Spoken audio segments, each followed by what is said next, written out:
Hello NTD family में शिव मिश्रा फिर से इस यूट्यूब चैनल पे आ चुका हूँ जिसका नाम है न्यू टीचिंग डायरी।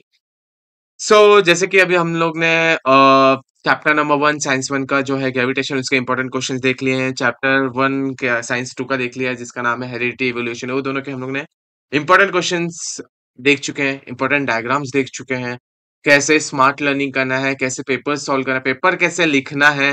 हर चीज के वीडियोस मैंने अपने यूट्यूब चैनल पे डाल के रखा है जिसका नाम है न्यू टीचिंग डायरी।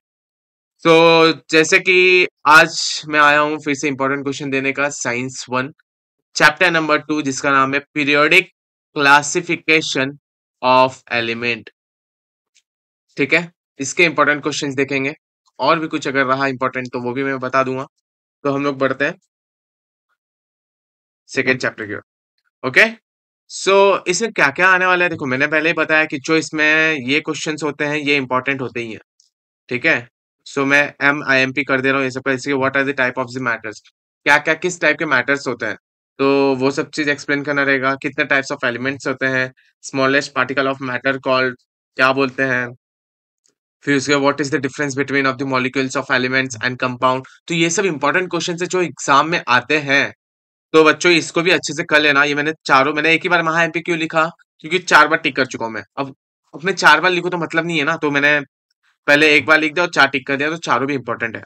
ओके, अब डॉबर्नियर स्ट्राइट्स का जो ड्रॉबैक्स रहेंगे, उसने क्या किया था, उसने 3 एलिमेंट लेके किया था, राइट। तीन तीन एलिमेंट लेके किया था, है कि नहीं। सो इसने क्या किया था, इसका जो ये रहता है ना सॉल्व, इसका मीन फाइंड किया था, फिर एक्चुअल एटॉमिक मास से उसने कंपेयर किया था, तो बहुत कुछ इसमें किया था इसने। तो इसके जो ड्रॉबैक्स अगर दिए रहेंगे तो वो आने के इंपॉर्टेंट बहुत ज्यादा चांसेस होते हैं, बट इसके ड्रॉबैक्स तो दिए नहीं है। तो मैं एक चीज बोलूंगा कि वो लोग एक मेथड दे देंगे, बोलेंगे कि भाई कैल्शियम या फिर लिथियम दे दिया है। ये तीनों लिथियम सोडियम पोटेशियम का तीनों का मेरे को ट्राइड्स का बता के देखो कि क्या है, तीनों के एटॉमिक मासेस क्या है। तो वो चीज है इसमें, मतलब पूछ सकते हैं एग्जाम में। तो वो चीज याद रखना है इसके, कोई भी 3 एलिमेंट के लिए बोल देंगे। फिर न्यूलैंड्स लॉ ऑफ ऑक्टेव्स, उसने क्या किया था, 8 एलिमेंट्स को एक साथ लेके देखा था, उसके मासेस को चेक किया था। ठीक है, मेंडलीव्स पीरियोडिक टेबल जो सबसे ज्यादा इंपॉर्टेंट है, उसने क्या किया था, कैसे किया था। तो ये सब क्वेश्चन मेरे को लगता है एक्सरसाइज में होंगे, क्योंकि ये तीनों बहुत इंपॉर्टेंट है। ठीक है, बस ये देख लेना, सर्कल कर रहा हो तो सिर्फ देखने के लिए करना है। अब merits of Mendeleev's periodic tables, तो ये इंपॉर्टेंट है कि क्या मेरिट्स एंड डीमेरिट्स थे। ठीक है, मेंडलीव्स के मेरिट्स डीमेरिट्स, उसके पॉइंट्स पहले से दिए हुए, देखो डीमेरिट्स भी दिया है। सो ये जो है ना, ये कर लेना। तो क्योंकि ये तो आएगा ही, आपको मैं एक और चीज बोल दूंगा कि जैसे इसके जो एग्जाम्पल्स है ना, एग्जाम्पल्स को भी अच्छे से कर लेना, जितना हो सके एग्जाम्पल्स को भी अच्छे से करना।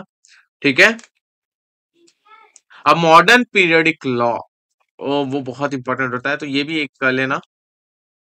ठीक है,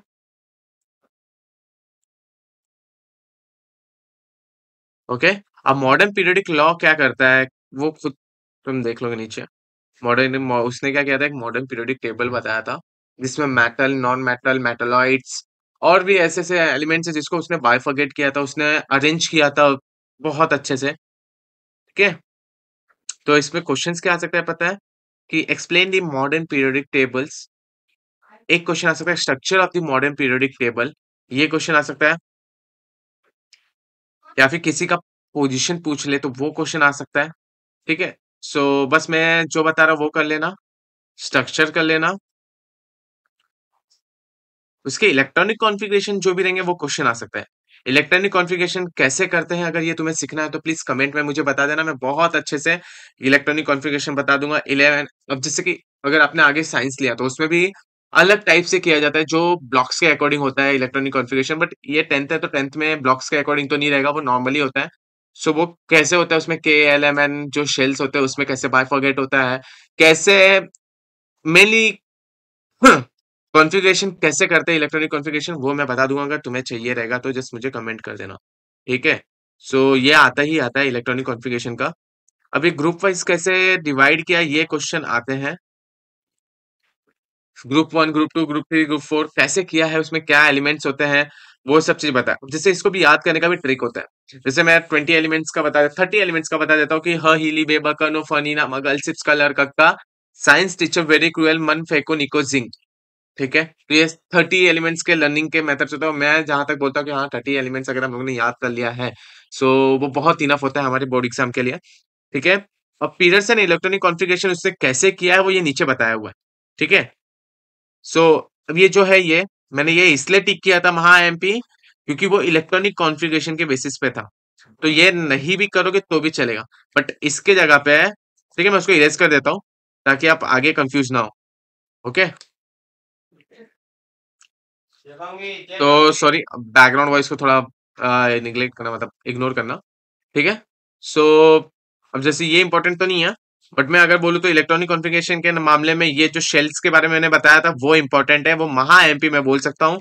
तो ये इंपॉर्टेंट है जिसमें फर्स्ट शेल में इसका फॉर्मूला होता है 2n²।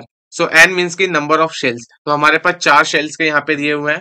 तो फर्स्ट शेल में कितने इलेक्ट्रॉनिक्स की कैपेसिटी है, वो 2 है, सेकंड में 8 है, थर्ड में 18 है, 14 फोर्थ में 32 है, फिर 64, तो वो ऐसे रहते हैं। ओके,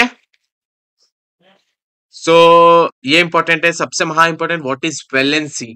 वैलेंसी मीन्स क्या होता है, ठीक है, वैलेंसी ऑफ इलेक्ट्रॉन्स। सो क्या होता है, 1 मोल ऑफ इलेक्ट्रॉन्स, ये भी आ सकता है 1 मोल क्या होता है। सो 1 मोल, ये वैलेंसी ये बहुत इंपॉर्टेंट होता है 2 मार्क्स के लिए।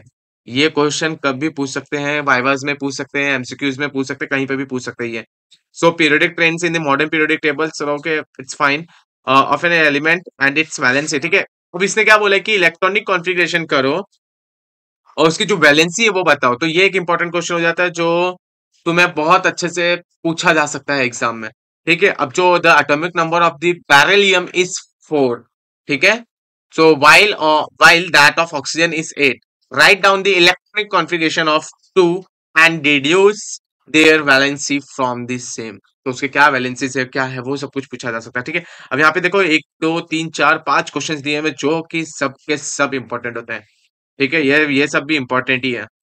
अब बोलोगे कि सभी इंपॉर्टेंट है तो बचा क्या, तो ये बच्चा सब इंपॉर्टेंट नहीं दे रहा हूं मैं, यहाँ पे से मैं कुछ जो जो इंपॉर्टेंट है वो बता रहा हूँ। अब स्ट्रक्चर में चार मैं बता रहा हूँ कि ठीक है अगर मार्क्स के अकॉर्डिंग हम लोग डिडक्ट करेंगे मतलब बताएंगे, तो structure of modern periodic table कितना कर सकता है। तो मैं एक बताता हूँ, कॉमन रखना कि इतने इतने पॉइंट्स अगर सॉरी तुम बना पा रहे हो तो बहुत बड़ी बात होती है। तो जैसे कि अभी 3 मार्क्स के लिए अगर आ रहा है तो 6 पॉइंट्स, 4 मार्क्स के लिए आ रहा है तो 8 पॉइंट। तो मैं बता रहा हूँ अगर 8 पॉइंट तुम सबका कर लोगे तो आराम से तुम 3 मार्क्स के लिए आए चाहे 2 मार्क्स के लिए आए कुछ भी कर लोगे तुम। 8 पॉइंट्स मतलब कि छोटे छोटे पॉइंट्स इजीली लर्न भी हो जाएंगे। तो 8 पॉइंट्स के फंडाज लेके चलना आगे, जिसमें तुम्हें बेनिफिट तो बहुत होगा बट मेहनत कम लग सकता है। ठीक है, छोटे छोटे पॉइंट्स बनाने रहते हैं। अब एटॉमिक साइज क्या होता है, ठीक है, एटॉमिक साइज क्या होता है, जितना एलिमेंट का साइज रहेगा उतना प्रोटॉन न्यूट्रॉन जितने होते हैं, इलेक्ट्रॉन प्रोटॉन इलेक्ट्रॉन्स कितने होते हैं वो होते हैं। ठीक है, एटॉमिक साइज क्या होता है उसके ऊपर क्वेश्चन आता है कि tell me the atomic size of so and so element and do the electronic configuration and tell me the valency also. तो इस टाइप के क्वेश्चन इसके इसमें आता है। तो इसमें सॉरी ये एक होता है एक what is atomic mass, atomic number, ये दोनों चीज इंपॉर्टेंट क्वेश्चंस है। मुझे यहाँ पे तो अभी तक दिखा नहीं, सॉरी बच्चों। Pattern of the second periodic modern periodic which of the, ठीक है, एक क्वेश्चन आ सकता है कि difference between Mendeleev's periodic table and modern periodic tables. तो डिफरेंस बिटवीन में ये क्वेश्चन कर लेना, मैं मुंह से बता रहा हूँ तो तुम ध्यान से सुन के ये लिखना। ठीक है, ये क्वेश्चन खुद से लिख लेना कि डिफरेंस बिटवीन, मैं नीचे लिख दूंगा अगर ज्यादा वो रहा। ठीक है, सो पीरियोडिक ट्रेंड क्या होता है, ये एक इंपॉर्टेंट क्वेश्चन है, मतलब लेफ्ट टू राइट क्या होता है, राइट से लेफ्ट क्या होता है, वो एक इंपॉर्टेंट है। By referring the modern periodic table find out the groups to which about the elements belong. So ये सब है ना छोटे छोटे क्वेश्चन है और उसके आंसर्स भी बहुत छोटे छोटे होंगे। What is the periodic trend absorbed by the variance of the atomic radii. So ये जो है ये इंपॉर्टेंट क्वेश्चन है।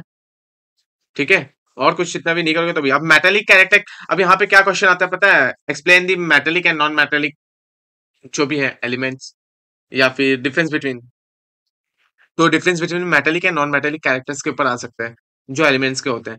ठीक है, इसके बीच के तो मैं कुछ नहीं हूँ क्योंकि यहाँ पे ही ये तीनों क्वेश्चन में ही पूरा ये कवर अप हो जा रहा है। ठीक है, तो जैसे यहाँ पे देख रहे हो कि decreasing atomic radius from left to right, increasing the electronegativity and non-metallic characters. ठीक है, फिर decreasing the electropositivity and metallic character, वो सब कुछ यहाँ पे ऑलरेडी पूरा गिवन है, तुम्हें खुद से बना के ये खुद से करना है। ठीक है, अब what causes the non metallic character of elements, तो क्या क्या कॉज होते हैं, क्या क्या हर चीज होता है, वो चीज यहाँ पे तुम्हें ये इंपॉर्टेंट है। अब हेलोजन फैमिलीज में सब देखो, ये जो चैप्टर है ना, ये 11th में भी है, 12th में भी है, ये कभी तुम्हारा पीछा नहीं छोड़ेगा अगर तुमने साइंस लिया तो। ठीक है, ये सब जगह अगर आगे जाके भी तुमने फिजिक्स लिया तो फिर ये तो आगे रहेगा ही रहेगा आपके साथ। ओके, सो इसलिए ये बहुत बड़ा चैप्टर भी है और बहुत इंपॉर्टेंट चैप्टर भी है। ठीक है, अब जैसे gradation in halogen family, first of all तो ये क्वेश्चन पूछा था कि what are the halogen family, explain with the example, like इस टाइप के क्वेश्चन आ सकते हैं। ओके, सॉरी फिजिक्स मैंने बोल दिया, वो केमिस्ट्री में होगा, फिजिक्स में नहीं होगा। ठीक है, ओके, सो यहाँ पर ये क्वेश्चन खत्म हो रहा है। ठीक है, एमसीक्यू में देखो यहाँ पे ही ब्लॉक्स के बारे में पूछ लिया गया है। यहाँ पे आउटर मोस्ट शेल मतलब समझ ही सकते हो कि वैलेंसी के बारे में क्वेश्चन आ चुका है। सो यहाँ पे जो ये molecular formula of the chloride of an element, तो HCl ये सब होता है, मतलब वो हेलोजन फैमिली दिखाता है, एक्स से डिनोट होता है। अब देखो यहाँ पे an element has the electronic configuration of 282, now answer the following question, अब इसमें से आंसर करना है कौन से फॉलोइंग क्वेश्चन से, तो वो इलेक्ट्रॉनिक कॉन्फ़िगरेशन के बेसिस पर ही है। अब देखो write down the electronic configuration, यहाँ पे ये इंपॉर्टेंट क्वेश्चन बन रहा है कि ये तुम्हें खुद से सॉल्व करना होगा, क्योंकि अगर ये तुमने सॉल्व किया, नो डाउट फिर तुम्हें इलेक्ट्रॉनिक कॉन्फ़िगरेशन एकदम इजीली आने लगा, बहुत इजी होता है, इतना हार्ड नहीं होता इलेक्ट्रॉनिक कॉन्फ़िगरेशन। ठीक है, अब इसमें मेटालिक कैरेक्टर्स भी पूछा है, स्मॉलेस्ट एटॉमिक रेडियस भी पूछा है। अब मैंने जैसे कि क्वेश्चन बोल दिया था कि difference between Mendeleev's periodic table and modern periodic table. ठीक है, मेरी हैंडराइटिंग नहीं समझ में आ रही है तो मैं इतना बोलूंगा कि मैं जो मुंह से बोल रहा हूँ वो एटलीस्ट समझ जाओ। ठीक है, ये दो इंपॉर्टेंट है, एक मेटल्स नॉन मेटल्स के लिए भी आ सकते हैं, metals and non metal, metallic non metallic उसी को बोलते हैं। Right the names from the description, उसके नेम्स क्या है वो खुद से तुम लोग इजी इजी क्वेश्चन से यार वो कर ही सकते हो। Right short note on the periodic, देखो मेंडलीव्स का मैंने बोला था, स्ट्रक्चर भी मैंने बोल दिया था। हाँ, ये एक इंपॉर्टेंट है कि व्हाट इज आइसोटॉप्स। ठीक है, आइसोटॉप क्या होता है, उसके पोजीशंस क्या है, सो एक ये इंपॉर्टेंट क्वेश्चन है। ये दोनों तो हम लोगों ने पहले ही कवर कर लिया है, ए एंड बी, तो सी तो देख लो। अब मैंने जैसे पहले बताया कि metallic character goes on decreasing while going, ये सब तुम्हें बस ये देखना है कि atomic radius goes decreasing while going from the left to right in a period, जो कुछ ऑप्शन उसके अकॉर्डिंग तुम्हें आंसर देना, बस साइंटिफिक रीजंस देने हैं। तो वो तुम लोग ने पहले ही कवर अप कर लिया है, यहाँ पे आके रिवीजन कर लेना, तुम्हारा एक पूरा कवर हो जाएगा चैप्टर। सो यहाँ पे मुझे लगता है कि इस वीडियो को स्टॉप करना चाहिए। हमने सेकंड चैप्टर कर लिया है साइंस 1 का, अब हम साइंस 2 का सेकंड चैप्टर करेंगे, उसके इंपॉर्टेंस जानेंगे। उसके डायग्राम्स तो हम लोगों ने पहले ही कर लिया है, पूरे पूरे साइंस 2 का डायग्राम्स हो चुका है, जो इंपॉर्टेंट डायग्राम्स है उसका मैंने एक अलग से सेपरेट वीडियो बनाया हुआ है, उसको मैं आई बटन में रख दूंगा, तुम वहां से देख सकते हो। इवन मैं जो भी बाकी के इंपॉर्टेंट वीडियोस मैंने बनाया है वो भी मैं आई बटन पे रख दूंगा, उसके प्लेलिस्ट को आई बटन पे रख दूंगा। कैसे पेपर लिखते हैं बोर्ड एग्जाम में वो भी मैं बताया मैंने, वो भी आई बटन में रख दूंगा। मैंने टाइम टेबल एक बना के रखा है, वो जाके आपको वीडियोस के सेक्शन में जाके देखना पड़ेगा वहां पे क्या है। सो हम लोग फिर से नेक्स्ट वीडियो में मिलते हैं, कुछ नए अंदाज में और कुछ नए क्वेश्चन इंपॉर्टेंट क्वेश्चन के साथ। सो फिर मिलते हैं नेक्स्ट वीडियो में, बाय बाय।